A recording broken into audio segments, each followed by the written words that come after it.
Bismillahirrahmanirrahim. Assalamu alaikum. Today inshallah we will cover a new topic which is pectoral region.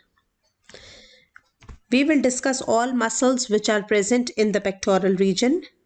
These are anterior axioappendicular muscles, that is those muscles which are connecting the axial skeleton with the appendicular skeleton anteriorly. These are anterior axioappendicular muscles. The pectoral region is the anterior aspect of the shoulder. See here in this diagram, this region is pectoral region. It is the anterior aspect of the shoulder.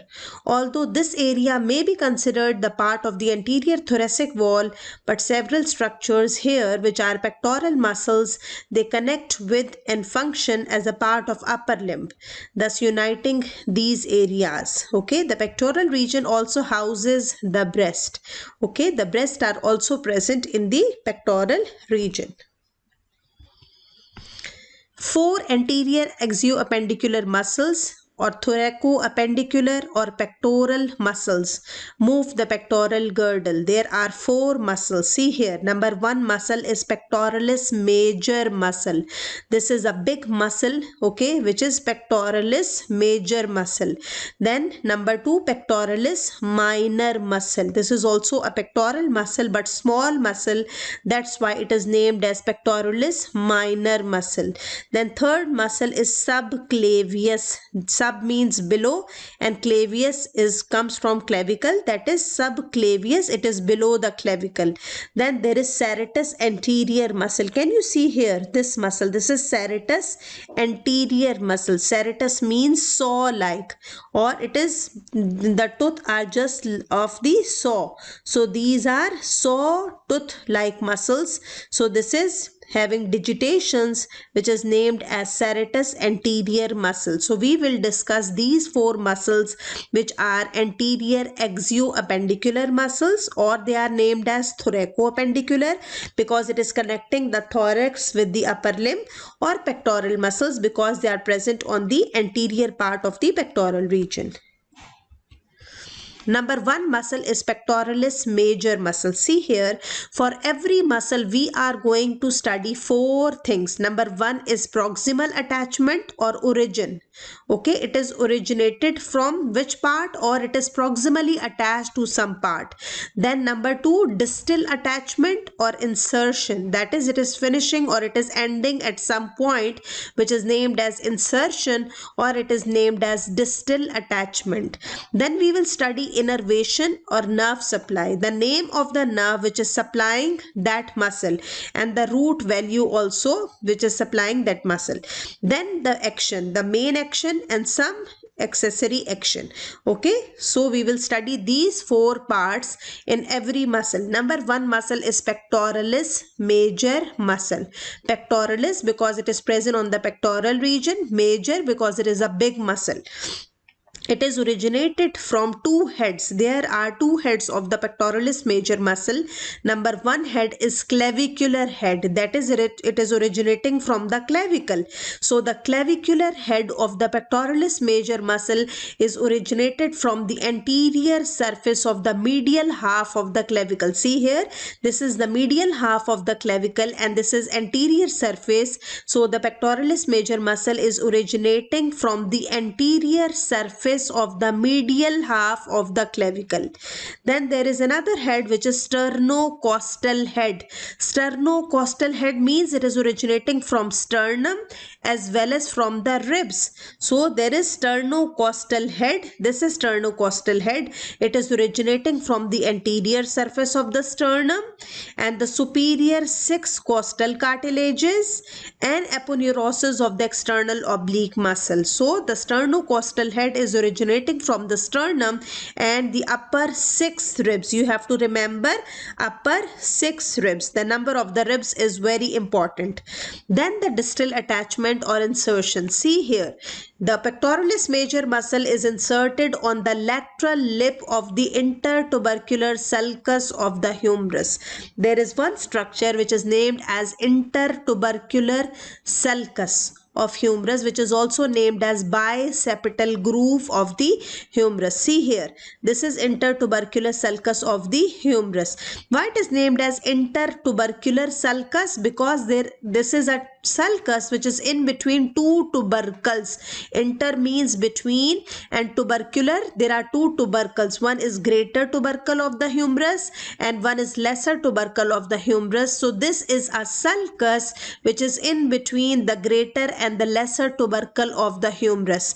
So this intertubercular sulcus is having three parts. One is lateral lip, one is medial lip, and one is floor of the intertubercular sulcus. Remember this thing, that one muscle is attached to the medial lip of the intertubercular sulcus, one muscle is attached to the floor of the intertubercular sulcus, and one muscle, which is pectoralis major muscle, which is attached to the lateral lip of the intertubercular sulcus of the humerus. I hope you understand what is intertubercular sulcus of the humerus. Again, I will explain.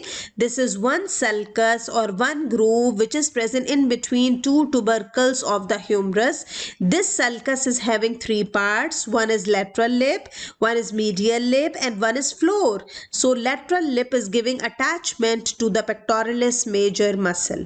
This pectoralis major muscle is innervated by lateral and medial pectoral nerves. Okay, lateral and medial pectoral nerves. Root values are written for the clavicular head, which is C5 and C6, and for the sternocostal head it is C7, C8 and T1. It adducts and medially rotate the humerus. Remember this thing, this pectoralis major muscle will adduct the humerus, will medially rotate the humerus. It will draw the scapula anteriorly and inferiorly. Okay, acting alone, the clavicular head flexes the humerus. This clavicular head will flex the humerus and the sternocostal head will extend the humerus from the flexed position. So it is doing flexion and extension of the humerus. One head is doing flexion and the other head is doing extension of the humerus. I hope you understand the pectoralis major muscle. Its origin, it is having two heads. One is clavicular head and one is sternocostal head. It is inserted over the lateral lip. This lateral is very important because it will be asked in your MCQ that where the pectoralis major is inserted. It is inserted on the lateral lip of the intertubercular sulcus of the humerus. It is innervated by lateral and medial pectoral nerves, both pectoral nerves, lateral one and medial one, and it is doing adduction and medial rotation of the humerus. It is doing the flexion of the humerus and it is doing extension of the flexed position of the humerus. Now the second muscle, which is pectoralis minor muscle. Can you see here in this diagram, they have removed or they have cut the pectoralis major muscle because the pectoralis minor muscle is deep to the pectoralis major muscle. This is minor, that is small muscle.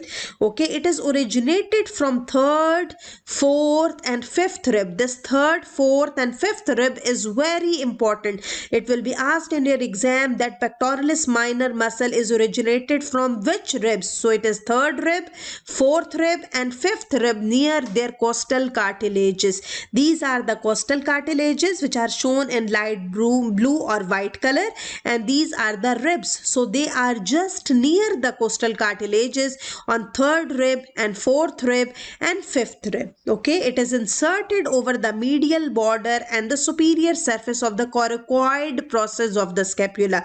Do you remember coracoid process of scapula? There are three processes. One is spine of scapula, one is coracoid process of scapula, and one is acromion process of scapula. So the pectoralis minor muscle is inserted on the coracoid process of the scapula. In this diagram also it is very clear that it is inserted over the coracoid process of the scapula. Pectoralis minor muscle is innervated by one nerve, which is medial pectoral nerve. Okay, it will be asked in your exam that it is supplied by medial pectoral or lateral pectoral. So you will make true the medial pectoral nerves. Okay. It is very important. Then what is the function or what is the action? It stabilizes the scapula by drawing it inferiorly and anteriorly against the thoracic wall. Okay, it will assist the pectoralis major muscle in pulling the scapula inferiorly and anteriorly against the thoracic wall. Now, the third muscle is subclavius muscle. Can you see in this diagram? This is subclavius, means it is below the clavicle. This is clavicle bone and this is a muscle which is below the clavicle. It is originated from the junction of the first rib and its costal cartilage. See here, this is the junction of the first rib and the first costal cartilage. It is originated from this point and it is inserted on the inferior surface of the middle third of the clavicle. This is the clavicle having the medial third, then the middle third and the lateral third. So this is the inferior surface of the middle third of the clavicle where subclavius muscle is inserted. Okay, see here also it is originated from the first rib at the junction of the first rib and the first costal cartilage, and it is inserted over the inferior surface of the middle third of the clavicle. It is innervated by a nerve which is named as nerve to subclavius.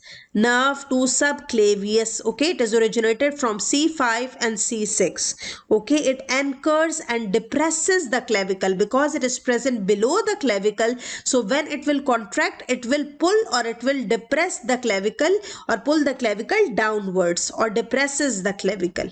Okay, so this is subclavius muscle. Now the fourth muscle, which is the fourth anterior axioappendicular muscle or fourth pectoral muscle, is serratus anterior muscle. Can you see here the serratus anterior muscle? It is originated from the external surfaces of the lateral parts of first 8 ribs. It is very, very important to remember that it is originated from first 8 ribs. Okay, because these first 8 ribs, the number of ribs will be asked in your exam. Okay, then it is inserted over the anterior surface of the medial border of the scapula. See here, it is inserted over the medial border of the scapula and on its anterior surface. Okay, not on the posterior surface. It is present anteriorly. That's why it is included in anterior axioappendicular muscles. So anterior surface of the medial border. This medial border is also very, very important. This is the medial border of the scapula. So serratus anterior will be inserted over the medial border of the scapula. It is supplied by long thoracic nerve. There is one nerve which is named as long thoracic nerve having a root value C5, C6 and C7, which is supplying the serratus anterior muscle. This is another MCQ in which it will be asked that serratus anterior muscle is supplied by which nerve. So it is long thoracic nerve which is supplying the serratus anterior muscle. Okay, it will protract the scapula, that is bring the scapula forwards and hold it against the thoracic wall. It will also rotate the scapula. Okay, it protracts the scapula and rotates the scapula. So this is serratus anterior muscle. The serratus anterior muscle is one of the most powerful muscles of the pectoral girdle. It is a strong protractor of the scapula, that is bringing the scapula forwards, and it is used when the serratus anterior hold the scapula against the thoracic wall, when doing push-ups or when pushing against resistance, that is pushing a car or reaching anteriorly. Sometimes this serratus anterior is also named as boxer's muscle. Remember this thing, serratus anterior is sometimes named as boxer's muscle because it is used in push-ups, it is used in pushing a car. So these are the functions which are done by the serratus anterior muscle. In this diagram, you can see all muscles. This is pectoralis major muscle having 2 heads, clavicular head and the sternocostal head. Okay, it is inserted over the lateral lip of the intertubercular sulcus of the humerus. Then this is pectoralis minor muscle which is originated from 3rd rib, 4th rib and 5th rib, and it is inserted over the coracoid process of the scapula. This coracoid is also very, very important. It is not inserted over the acromion process or not inserted over the spine of the scapula. scapula. It is inserted over the coracoid process of the scapula. Then this is subclavius muscle, which is below the clavicle, okay, originated from first rib only and is inserted over the inferior surface of the middle third of the clavicle. Then this is serratus anterior muscle. See here, this serratus anterior is originated from first 8 ribs. First 8 is very, very important, and it is inserted over the medial border, the anterior surface of the medial border of the scapula. So all these muscles are very, very important. They are anterior axioappendicular muscles. See here in this diagram, you can see the pectoralis major muscle.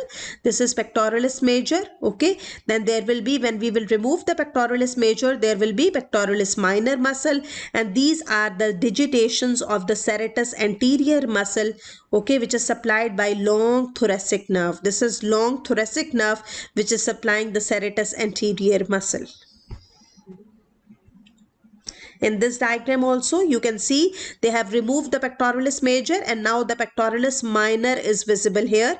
It is originated from third rib, fourth rib and fifth rib, okay, third, fourth and fifth, and it is inserted over the coracoid process of the scapula, okay. It is supplied by only one nerve, okay, which you have to learn, and these are the digitations of the serratus anterior muscle, which is supplied by long thoracic nerve.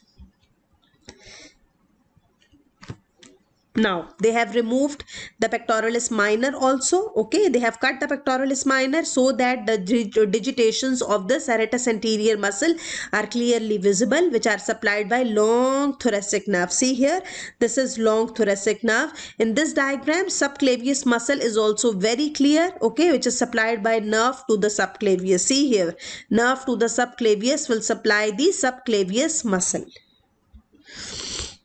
In this diagram, this is pectoralis major muscle, then this is pectoralis minor, and there will be digitations of the serratus anterior muscle, and this is subclavius. All anterior axioappendicular muscles are very clear here.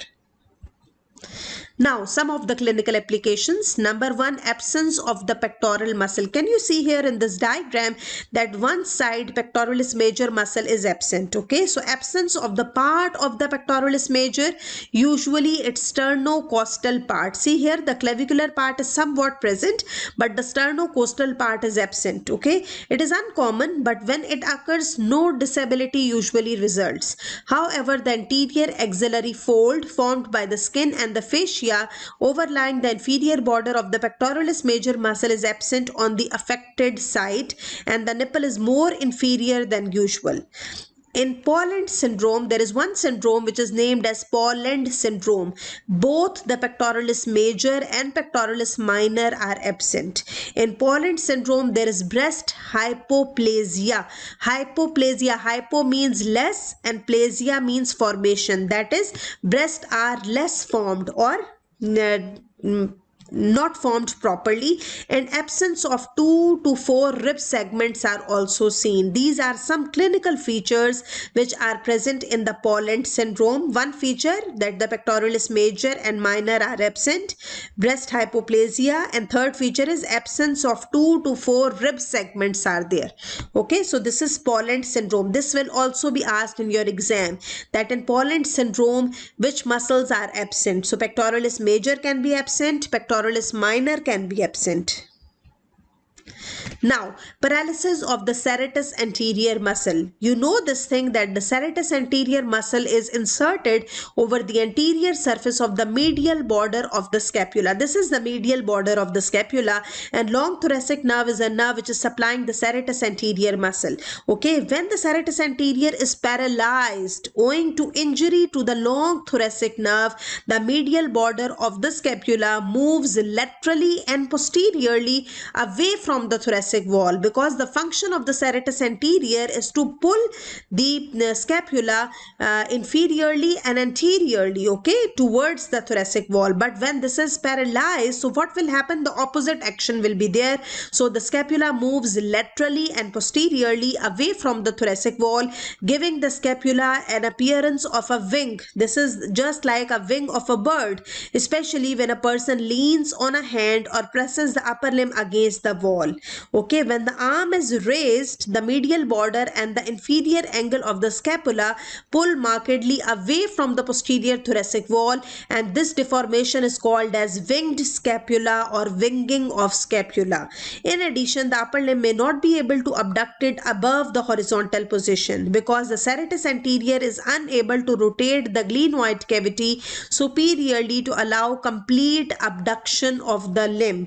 Weapons including bullet directed toward the thorax are a common source of this injury. So what will happen? Which nerve is affected? Long thoracic nerve. Which muscle is affected or paralyzed? That is the serratus anterior. So what will happen? The medial border of the scapula will be very prominent along with the inferior angle of the scapula, and this condition is named as winging of scapula. Winging of scapula, because the scapula is pulled markedly away from the posterior thoracic wall, and this deformity will be named as winging of scapula. Now, what is triangle of auscultation? See here, this is one triangle which is formed by some borders of the bone and some muscles. See here, near the inferior angle of the scapula, there is a small triangle in the musculature. The superior horizontal border of the latissimus dorsi. Can you see this big muscle? This is a muscle which is named as latissimus dorsi muscle. So, its superior horizontal border. Okay, this is number one. Then number two, medial border of the scapula. This is medial border of the scapula. And number three, the inferior lateral border of the trapezius muscle. See here, this is trapezius muscle. This is latissimus dorsi muscle. These are posterior axioappendicular muscles which are present on the posterior part of the pectoral region. Okay, or posterior part of the axioappendicular region. So this is trapezius and this is latissimus dorsi. So these two muscles will enclose a triangle along with the medial border of the scapula. Which border of the latissimus dorsi is involved? This is superior horizontal border of the latissimus dorsi. Which part of the trapezius muscle? It is the lateral margin of the trapezius muscle is involved here, or inferior lateral border of the trapezius muscle and medial border of the scapula. They will enclose a triangle which is named as triangle of auscultation. Why it is named as triangle of auscultation? This gap in the thick big musculature is a good place to examine the posterior segments of the lung with the stethoscope. So this is triangle of auscultation. You have to remember the boundaries of the triangle of auscultation. Okay, which boundaries or which muscles are involved in forming the triangle of auscultation? It is the trapezius muscle and it is latissimus dorsi muscle and the medial border of the scapula which is forming the triangle of auscultation.